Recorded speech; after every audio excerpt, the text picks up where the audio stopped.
All right, hello and welcome everyone. Jay Fazette, the founder of JVology, the perfect mix of people, fun, and profit.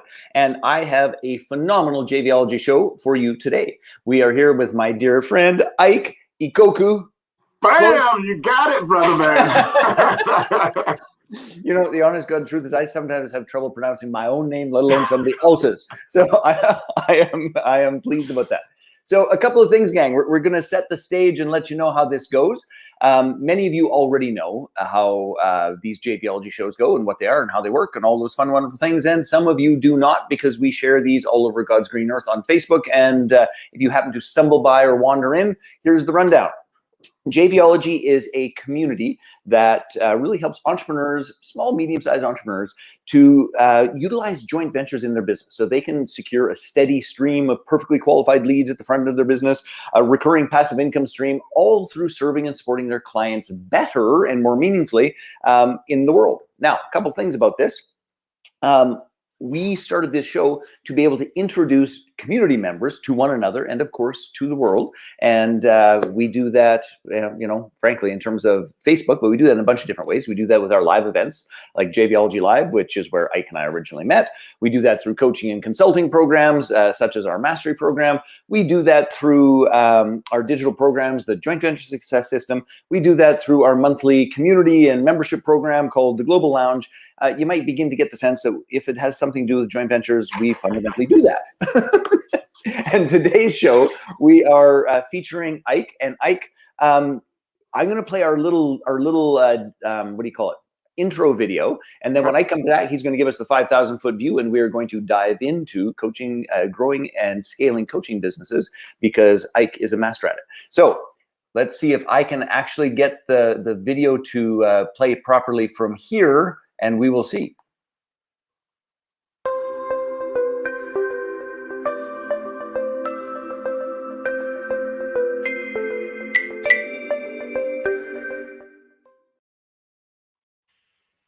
Well, it played, but it wasn't the video I thought we were playing. I was like, that was short and quick. But you know what? It makes the point, which is one of the core values of JVology is that we are better together, and that entrepreneurship can be only a game. So we're just going to go with that. And Ike, how about you introduce yourself and give us the 5,000-foot view of who you are and who you serve, and paint us the picture. Sure. Pleasure to be here, Jay. Love your work, man. Just really, really respect and value all that you do for the coaching community at large. I'm Ike Ikokwu. I am the co-founder of the Coachinaire Institute. Executives, entrepreneurs, and coaches hire us to help them build a high revenue, high margin, high impact turnkey coaching business that generates 7 figures in 2 years or less, guaranteed, even if they know nothing about sales, marketing, or technology. And if you're like Jay and I, who sometimes stumble with technology, you will greatly appreciate that. Technology is not always my friend, to put it mildly. And what's ironic about that is that at one point in time, I actually deemed myself to be a bit of a techie, which today just makes me shake my head. Sure. Okay, so talk to me about this, because I think lots of coaches stumble and fumble and fall around this idea of like, oh my goodness, I got to sell myself. Oh my goodness, I need a website. Oh my god, like it's like quicksand for people who are really great coaches. Yeah, it's sad because I tell people that you're in really one of 3 games. If you're in business for yourself, first of all, regardless of the widget or the product that you offer, you're first of all an independent marketer of said widget. To the degree you become successful with that is to the degree you're going to be successful in business. So that's one thing. The second thing is you're really in the belief changing business. So it doesn't matter what the value proposition is. You're going to be faced with somebody who has a belief system that is contrary to what it is you're telling them you can do for them. And you've got to arm yourself with every resource to be able to identify the holes within their belief system and get them from where they're at to exactly where you're at in terms of buying into you being the person to get them to where they need to be. The third piece, and this really speaks to what you're referring to, Jay, is really the idea that you're in the relationship management business. People don't buy products and widgets and services. they buy a relationship first that happens to have with it a product, a widget, or a service. Yep. So you and I were talking earlier on about just, me hanging out on LinkedIn, which is one of the places where I do a lot of business, and then kind of checking in on the, distant cousin Facebook and seeing what's happening, and you doing the vice versa. On either platform, though, it's really about managing those relationships, initiating those relationships, nurturing them, and setting up an opportunity to be able to deliver value to people. Without a doubt. Yeah. So you said something that you and I could have a long conversation and probably a bottle of wine over, which is about being in the belief changing business. So let me actually, let's get both of us up there for a moment. There we go. My history really is in personal transformation, in helping people really align, what it is they want out of their lives with what it is that they believe, and what must I believe to create the results that I want. So I'm curious in terms of, dragging my old model forward. I'm curious about, what are the beliefs that coaches must hold and believe to win and to succeed? Because I mean, how do I put this? I sometimes roll my eyes and get a little, I don't know, what's that? I'm having a brain fart. It's not when you're sarcastic, but I get a little jaded, I think is the phrase. Yeah. A little bit jaded about, it's like, oh, here's the latest little technique. All you need to do is X, Y, Z and elemental P, and all you need to do is buy this piece of software. And it's like, the truth of the matter is that they could do all of those things. If the beliefs aren't aligned, exactly as you said, it's a whole bunch of action going nowhere. Absolutely. Being busy and creating results are two different things. So what are the beliefs that the coaches really do need to wrap their head and heart around? A fundamental truth that I think you and I both ascribe to is the whole idea of the Pareto Principle. Like we can we can geek out on whether it's 5-day, challenges or, retreats and just all the different strategies and tactics that you can use to try to get from point A to point B. But the reality is the 20% that we need to focus on that's going to create 80% of our results, it's in that belief system. It's all about your mindset. And so one of the first things that coaches and consultants and people in our space need to really grab a hold of is to suspend the desire to know how. I come from a very, very analytical background, and I thrived on being able to plan and forecast and kind of know how I was going to get from point A to point B. And in business, seldom do you ever completely know how. I mean, think about aviation. Like, we wouldn't be able to fly from the United States to Canada if the Wright brothers if they knew how. They didn't know how. The guy who invented the light bulb, 10,000 tries. So it's like, what you want to focus on is becoming incredibly clear about the vision of what your life is going to look like. So within our 7-figure mentor program, for instance, we're really fanatical about creating financial freedom for our coaches because we know that's important. But we also understand that time freedom is actually more important. And so part of the goal setting process is really about designing your ideal life first before you launch out and try to figure out what's the how or what's the strategy or what are you going to do. Because if you're clear about where you're headed, you're going to vibrate at a frequency that's going to attract the how, the resources, the strategic partners, the team members, everybody who's going to support that vision. So that's definitely a starting point for coaches and business people in general.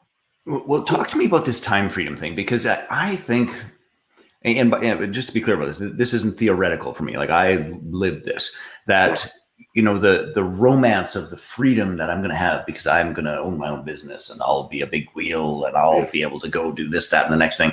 And then, suddenly staff goes home at 6 and I'm still there at midnight. And I remember having this one epic, I was about to call it a breakthrough, but at the moment it was truly a breakdown. Corey and I had been working. Yeah. It turned into a breakthrough eventually. It just wasn't there at the beginning. Corey and I, the staff had gone home. Corey and I had worked, and we were driving home across this bridge that left downtown Calgary. And there's no traffic and those sorts of things. It's 11:45 at night, and I'm driving home, and it's like, son of a bitch. those people don't work for me. I work for them. They don't know it, but that's the truth of it. It's like, what on earth did I do or not do that has this thing completely bass-ackwards? And they're at home at 6 and I'm driving home at midnight. Yep. And both my wife and I work that entire time. It's like, they're not my employees. I'm something's theirs. up here. Yeah, it's like, who's the boss around here, right? And I'm looking around because somebody should be. It's just not me. You know what I found, Jay? I found that gifted and driven people often find it hard to live their life in praxis. I did a video about this a while back. And praxis is the state where both our beliefs and our intentions actually match our behaviors and actions. So we can buy into the idea that time freedom is great. Back up again. I don't think I've ever heard that word. It's not that often where I've not. Say it again for me, please. Praxis, Praxis. Cool. It's Okay. a state. So you can think about it from this perspective. I'm a Christian. Yeah. And one of the scriptures in the Bible says that all things are possible to him who believes. I can intellectually give assent to that idea. Yeah, absolutely. All things are possible. But then when it comes to Ike's life, I go down through a litany of things through my history and go, well, everything's possible for people like Jay, but not for Ike. So I've given intellectual assent. I've said amen at the church. I believe in that. But then if you audit my life, my actions, my behaviors, my habits, they're the polar opposite of what I said. It's exactly what you just said. Like, I buy into the idea of time freedom. Here I am, Corey and I, and it's, everybody's going at 6 and we're still slaving at 8, right? So it was midnight. It was quarter to 12. It was quarter to 12 at night. And that's like, thus the, anyway. But yes. And I do think this idea of alignment is one of the most important. And if we don't know what we're aligning to, it's a impossibility. And I was going to say, there's another thing that kind of manifests too, is what I find is, and this was definitely true for me, is driven people in business. It's a double-edged sword. Like the very disciplined, passion, desire to get your business to that next level can be the very thing that like crushes you to the core of who you are. And especially when you're not aware that that drive is really a deliberate, subconscious yet intentional action on your part to compensate for things that took place in your childhood. Words that were spoken, words that weren't spoken, right? And so here we are in our 40s and our 50s, and we're still trying to measure up to the kids in the lunchroom, to the father who wasn't as great a father as he needed to be, right? And we're just not aware of it because it's a safety mechanism that we put in place to help us not take a look in to deal with the hurt and the pain that's actually so. I've told this story in the classroom, in the personal development classroom, a whole bunch of times, but it'll reinforce your point, which is, so my dad passed, I guess, coming up 2 years ago in March, and he was an odd little fellow. And thank you, and you know what is.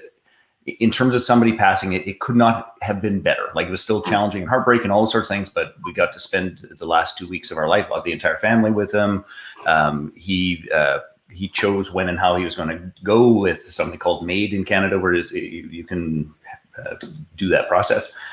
Anyway, we'll have to talk about that offline, because that's got to be pretty intriguing to kind of learn more about that. Oh, I tell you what, it was absolutely stunning, and I'd be happy to fill anyone in on that. And it certainly the first in my family who has participated, but I can tell you it won't be the last, just in terms of our beliefs around suffering and choosing and clarity and blah, blah, blah. Anyway, what's funny about this is I didn't realize, probably for the first 8 years of entrepreneurship, that I wasn't in business for me. Is that I was in business to prove something to my dad. I was in business to hear these 3 words of I guess it's 4. It'd be hard to get 3 words when it's actually 4. I'm proud of you, which I heard as I love you, right? Sure. And the crazy part about it, and this is one of the things that I still giggle about, because what I didn't know, we lived in this very rural place in Saskatchewan where there's a hotel with a bar like every 6 miles, and my dad was a traveling salesman, so So I hear from other people all the time. It's like, geez, your dad sure proud of you and all those sorts of things, because he talks about it, but he never said the words to me, which was, and it took really, I would say, the first 8 years, maybe 10 years of entrepreneurship to realize it's like, my motive structure here is completely bonkers. And I've got to clean up my own stuff to the best of my ability so that I can actually create for me, not as some unconscious reaction. So I truly love that. And then I'll add one more thing to this, Ike, which I want your opinion on, is that I think the coaching world, and I'm going to broaden that to the world of helping professionals. So whether you're a coach, you're a trainer, you're a facilitator, you're a nurse, you're a doctor, you're this, you're a, whatever the heck you happen to be. But if you're in the world of helping professionals, is that almost all of us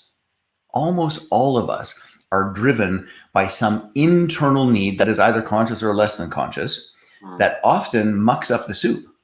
That until we can nail that and say that, wait a second, I'm actually doing this for me, and my clients and community plays a role in my own healing and all those sorts of things. But until I can tell the truth about that, I will always be a struggling coach, trainer, facilitator, whatever it happens to be. What's your take on that with the folks that you deal with?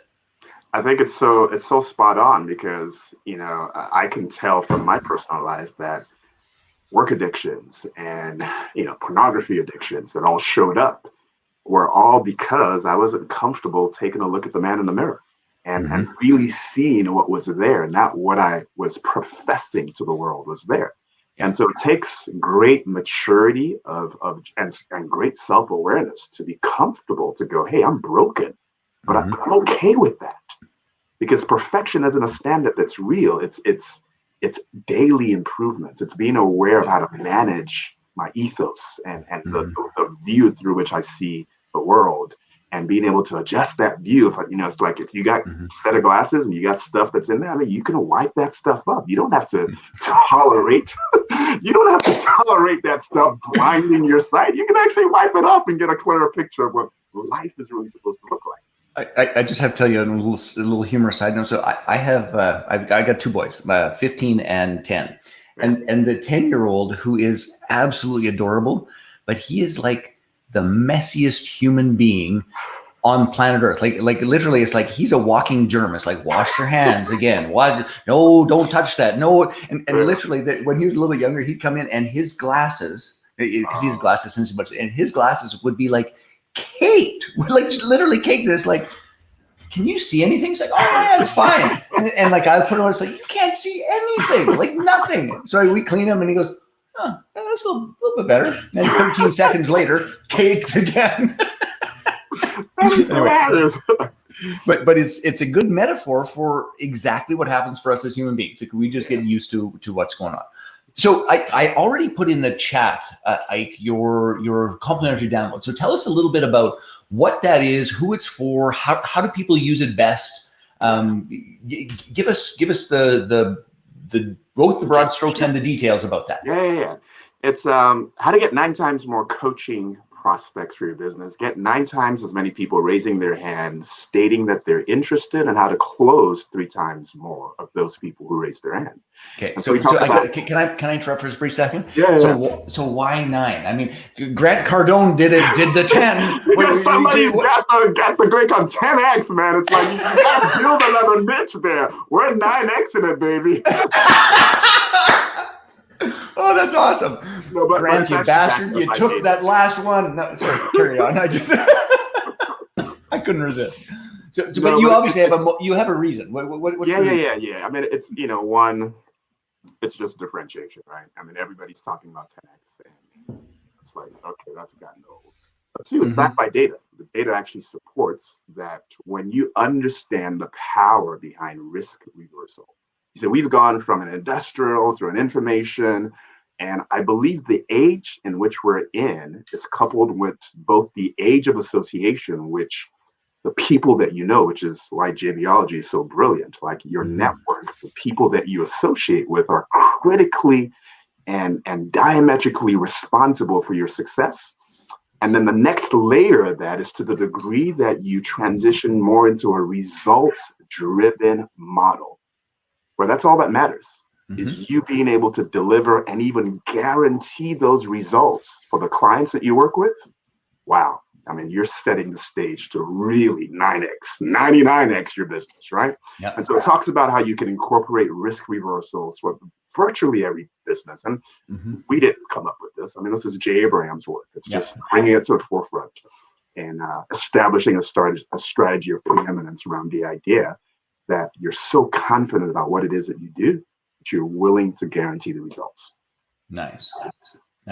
So the download will step us through how to think about that. Yeah, six specific steps. Absolutely, I'll walk you through how to do that. I love that. Who was it? I'm trying to think that there was a gentleman who was in our community that they actually trademarked, I think, results in advance or something like that. Really? Which was results in advance planning, I think it was, or something like that. Does that sound familiar? It's maybe hard for me to keep.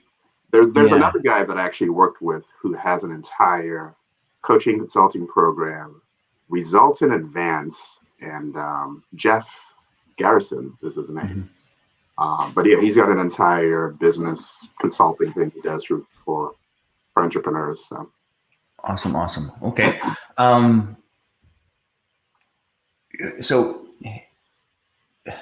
I just have to ask a couple of the questions that weren't on our list just because I'm curious and I'm really enjoying talking with you. This is our first time doing a deep dive. We've been kind of admiring each other from afar, Jay. So this is our first. It's like our first real date. It is too. It absolutely is too. So this goes back to the core of the beliefs that we're talking about, is that most coaches struggle just sort of getting the basics done, I'm going to say. So, and I don't know the current data, maybe you do, but like the 2012 International Coaching Federation report said that the average coach was making under $25,000 a year, which, I mean, let's be clear, that's less than barista money, like that's a tough road to hoe. So there's, I'm trying to search for the right framing for this, but how do we get a coach who is fundamentally still oftentimes struggling with sustainability, let alone abundance, to say, oh, hey, I'm going to take the high road and I'm going to guarantee results. I'm going to I'm going to do the whole risk reversal piece when I'm already feeling like I'm at risk. Like, how do you help coaches navigate their way through that process? Like, because this is one of those things that's a really powerful tool, but lots of folks who are still sort of struggling or have, one foot on a banana peel, can be a little tough to get there. No, it's a brilliant question and one that's really relevant for the times in which we're in. So we go back to Dan Kennedy's 3 M's, market, media, message. In the coaching space, here's my personal experience. I come from a financial, I used to be a CPA, I've been an investment advisor, all that. What I often find is coaches, they go through a personal epiphany of sorts, right? They go through inner healing. They finally look at the man in the mirror. They go through that transformative process and they set themselves free. And that new level of experience is so overwhelming. They feel like they're going to die if they don't tell the world, like they want to help everybody that they meet. Very noble cause. So whether it's you got past addiction and now you want to help other people and set them free, you might start barking down the road of dealing with people who have alcohol or drug addiction, right? A very noble thing to do. But the question then becomes, do they have the financial wherewithal to compensate you what you're worth for the transformation that you're going to bring? Because quite frankly, you can't put a price on setting somebody free from the bondage of alcohol or drugs or whatever it is, right? So that coach has to be comfortable in recognizing that there's a lot of value in just that service alone. So that's one thing. The second thing is, I tell coaches this all the time. Oftentimes, you've got to be willing to set aside what it is you do to identify the right market. And so if coaches are willing to simply pivot their offer to the business owner market, these are people who are constantly in the business of making decisions. Unlike an individual who might want to think about it and all this other stuff, they don't have a lot at stake. And once you identify that right market, the next thing that you want to do is be willing to give that market what they want so you can give them what they need. So overcome addiction, you got through it mindset stuff, and you're so most businesses are not going to buy mindset. That's not what they're thinking about, right? But if you can walk into a business, and this is what we teach and train and coach our coaches to do, and within an hour, Geico says, give me 15 minutes, I'll save you 15% or more in car insurance. We teach our coaches how to demonstrate, illustrate, and articulate the fact that if they spend just an hour with an entrepreneur, a business owner, that in that hour they can identify $100,000 or more in hidden revenues and profits within their business. That is like the air that business breathes, right? That is what they earnestly want. So if you have the chops, if you've got the expertise, the resources to be able to deliver on that promise and even guarantee it, now you're giving that business owner what they want, which in turn sets you up to be able to give them what they need. Because in that journey of serving them, you're going to find you got to deal with the mindset. You got to deal with those hidden addictions. You got to deal with the fact that they're a poor leader, right? You get to do all those other things that you were passionate about that led to your transformation, but just isn't sexy enough to get you in front of your most valuable audience who has the financial wherewithal to pay you at a high level. And so every coach we bring in, we tell them the clients that we help you identify are worth as much as $60,000 a year, because we can easily demonstrate a $500,000 increase in profits and revenues to a business owner. And when you do that, hey, I'm willing to give 60 grand for a $500,000 increase any day of the week. Long. Yeah, all day long. What's interesting about this is, again, so I come from the personal development space. The thing that you just described of, this saved my life and everybody needs it. And truth is, not everybody wants it. Certainly not everybody needs it. I think every thinking human being should want it, but that's a different conversation. But it is fascinating to me. And I think you've heard me tell the story of burning my money by the wheelbarrow full in the backyard, trying to figure out digital marketing. That entire process was me being attached to what it is that I wanted to sell. Exactly. I wanted to sell personal transformation and personal development. I wanted to help people transcend what I'm going to call the tactic terrorists. It's like, this tactic is going to solve your life. And it's like, no, it's not.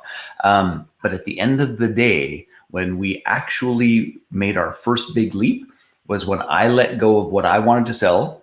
And I listened to what the marketplace said, which is what they wanted was support creating mastermind groups. And it's like, well, I've done that for a quarter century, but you probably don't want that. Yeah. It's like, no, we want that. And it's like, yeah, maybe not. And then finally, when I surrendered, we went from $0 to $2.6 million in 14 months by accident.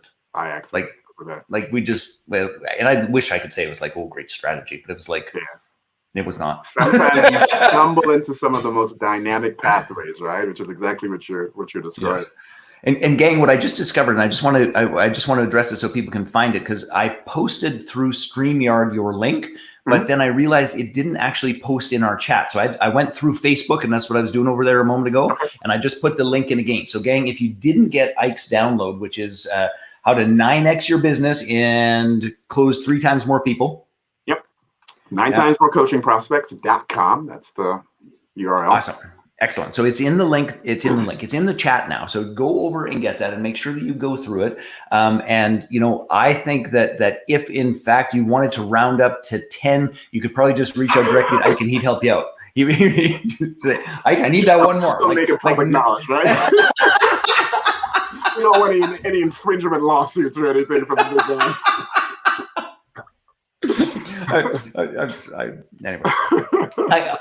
I giggle because, and this is what one of the things I really like. I really like about the 9X is that, and I think this goes back to this idea of, particularly with newly minted coaches. How are we doing time wise? Okay, we're going to have to wrap up in a couple minutes. But I think newly minted coaches, sometimes, going back to this idea of context and beliefs and all of those pieces, like a newly minted coach who really doesn't have a couple of foundational years beneath them, is that a promise of 10x or a promise of this or a promise of that can be challenging without a particular strategy. So what I really appreciated about what you just said is that, look, we're going to target a particular profile. Those folks can actually make decisions. Those folks actually have a budget. Those folks are used to spending money, and those folks understand, what we always used to call dollars at a discount. I'll spend 60 to get $500,000, or I'll spend 60 to get 80. All of those pieces. So I think that is an incredibly powerful process. I don't know if Corey just jumped on the chat. He's like, Ike, you have such great energy. Thank you. I need to figure out how to bottle that up because I keep hearing about that a lot. I figure there's something. Jay, maybe you can consult with me and we can try to figure out something to do with that. Well, I think you already have, to be perfectly honest. Like I actually think that the vast majority of really successful, I'm going to say, coaches, entrepreneurs, this entire process, because to broaden it, when I think of JVology in our brand, and I think of like JVology Live, we put 100 or 150 people into an event, and there are those people that are sort of magnets, and it's like, hey, I want to know more about what he thinks. I want to know how he came to that conclusion. I want to know, more about his stand in the world. Like that's a natural process. And then there are those where it's like, there's the natural magnet. There's it's going to take me a little bit to warm up, but that person's pretty amazing. And then there's the opposite ends of the magnets that won't quite go together, and all of which transpires. But I tell you what, it's a heck of a lot easier when the desire is to lean in and to find out more.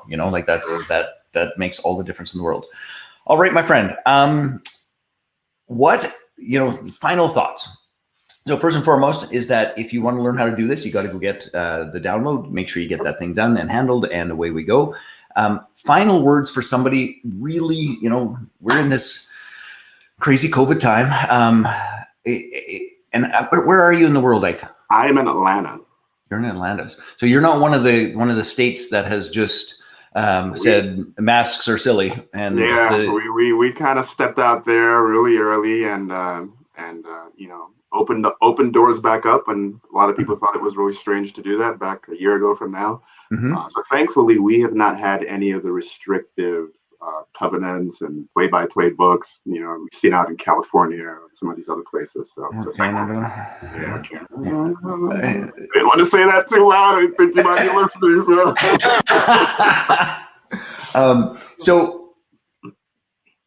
I mean, it is so different in different places. Like it's just really daunting. And Texas, and I think 8 or 9 other states just basically said, we're stopping all this, which would be interesting to, and Corey and I were having the conversation. So it's like, either that is going to be a epic shit show of burden on the healthcare system, or it's probably going to be a whole bunch of nothing. And I'm curious to see which it's going to be. I genuinely don't know. And a virologist I am not. Anyway, but regardless of what you believe about it, regardless of what the local environment is, regardless of any of those sorts of things, the truth is this has put a pretty significant burden on the economy. This has put literally, in Canada, I'm thinking airline industry alone, it has put hundreds of thousands of people out of work. Those hundreds of thousands of people do not have the income, do not have we're in a bit of a bumpy spot. And my belief is, right, wrong, or otherwise, that it's going to get bumpier before it gets better. Right.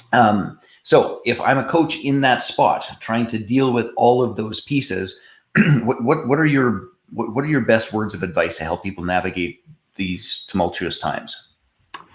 It's going to sound so simple, but yet it's so powerful, Jay. And it's to simply make a decision. Mm-hmm.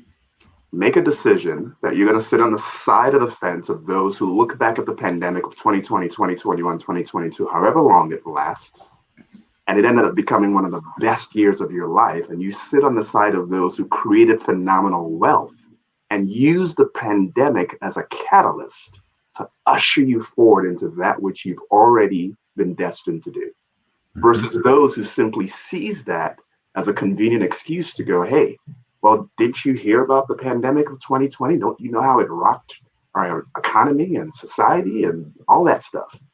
And it's as simple as understanding that you could have twins who grew up in a family where the dad was abusive, an alcoholic, a poor excuse for a father to the wife.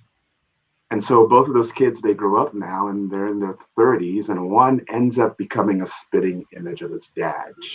alcoholic, no good, etc. The other is a statesman in the local society, owns multiple businesses, is successful, is leading marriage retreats to just keep the pillar and the foundation of the family at the forefront.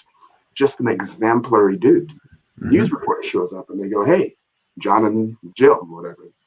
Jill, how did you turn out the exact same way as how did life treat you? And they go, well, don't you know my dad?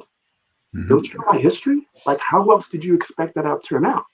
The other twin goes, well, don't you know my dad? Don't you know my history? What else would you have expected to come from this, right? Yes. It's the same thing with the pandemic. You got to look at it and make a decision and decide which side of the fence you're going to 10, 20 Well put. Well put. I literally made a post, I think night before last. I was, we were just doing some work around the house and cooking, all that stuff. Just was overwhelmed with gratitude and love and appreciation. And so I made a little post just saying thanks to my team at JVology, my dear wife, my boys, my mom and my sisters. And anyway, and the hashtag is like hashtag best pandemic ever. And Corey and I have been saying that since the beginning. And we've actually, it's been one of the greatest things for our relationship that has ever happened, which is me not getting on planes, trains, and automobiles and us having this amazing year. But creating that incredible tax problem that we all found out about. Son of a, I tell you what, I should be in Atlanta, not in Canada. So, and you know what, just on that sidebar to it is that, how do I put this? It's like, as far as problems are, it's a good problem to have. I mean, that it's a good problem to have. I probably should have paid more attention to it as the year was unfolding, which I did not, which was the benefit of a whole bunch of people. And by the way, if you don't know, gang, JVology is in the middle of an incredible tax sale. I should probably put a link in there. That is good until Friday at midnight. Yes, exactly. It's like we've knocked basically a third off of everything we do up until Friday to make friends with the government of Canada again. Every time they pull me out, they send the pull me right there, right? I'm just putting the link in JVology Live, and if you want to get to that event, and you should use this code TAX33, and it'll knock 33% off of that and anything else. So I put that while we're chatting.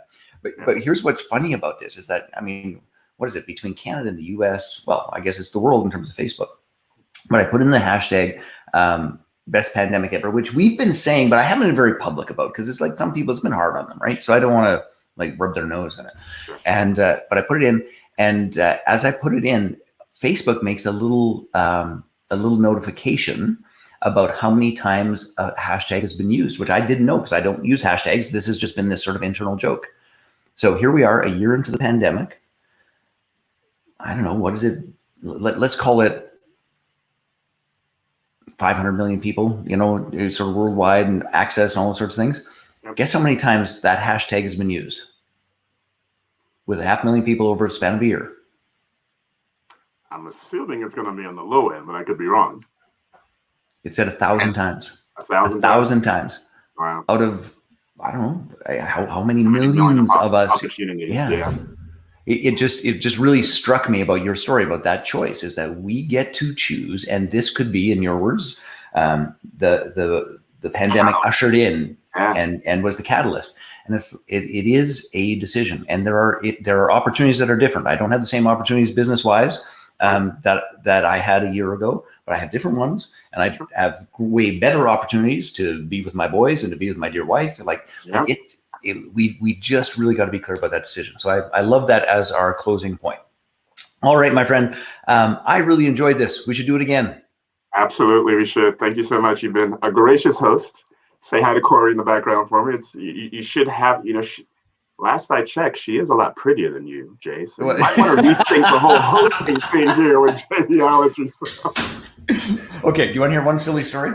because she's a hell of a lot better looking than I am. So years ago, we used to do these infomercials on local. It was called Access. It was like an education station kind of thing. So we had these infomercials, and I tried to get her to do the first one. She was like, she wasn't having anything to do with it. So we produced the first 3 infomercials, and it actually transforms our business in ways like it was the single greatest thing we had ever done, and we were pretty excited about it. So finally, I talked her into doing it.